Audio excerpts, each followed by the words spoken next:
Alors salut à tous, dans l'item 7.21, on dissout 5,9 g de chlorure de sodium dans 1 litre d'eau.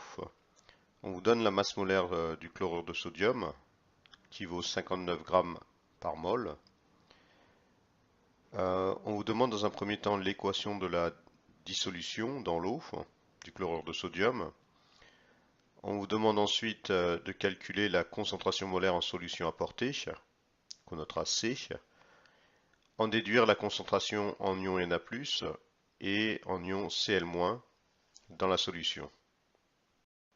Alors, correction de la première question. Alors, l'équation de dissolution, vous savez que le chlorure de sodium c'est NaCl et lorsqu'il se dissout dans l'eau, on obtient des ions sodium Na+, et des ions chlorure Cl-. Alors, deuxième question, on vous demande de calculer la concentration molaire en solution apportée. Donc, que vaut cette concentration C, qui est fictive, je rappelle, car il n'y a pas de concentration de NaCl qui existe. Donc, on invente un nombre noté grand C qui est égal à la quantité de matière en sel divisé par le volume d'eau, qui correspond ici à 1 litre. Alors, il va falloir évaluer ce petit n. Que vaut petit n? Eh bien, la quantité de matière en sel petit n vaut la masse de sel divisée par la masse molaire, soit les 5,9 grammes divisé par la masse molaire de 59 grammes par mol, ce qui est égal à 0,10 mol. Alors à ce stade, il faut mettre deux chiffres significatifs, puisque dans 59, il y a deux chiffres significatifs, tout comme dans 5.9. Donc on répond à la deuxième question, le grand C c'est égal à 0,10 divisé par 1 litre, soit 0,1 mol par litre. Enfin, on demande d'en déduire la concentration en Na+ et Cl-. Cela, on va le faire à partir de cette équation de dissolution.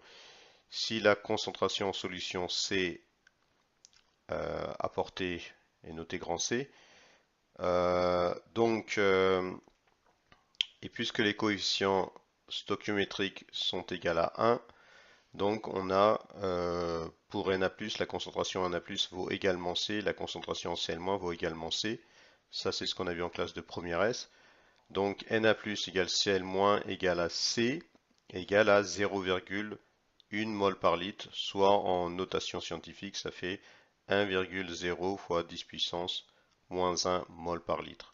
Alors dernière chose, oui, ici il faut donner un seul chiffre significatif, puisque là il y en a deux d'après les données écrites ici, mais pour le volume on donne 1 litre, donc a priori il faut mettre juste un 1 ici. Donc le résultat va être donné avec la donnée qui possède le moins de chiffres significatifs, donc ça va être 0,1, ce qui correspond à 1,0 fois 10 puissance moins 1 mol par litre.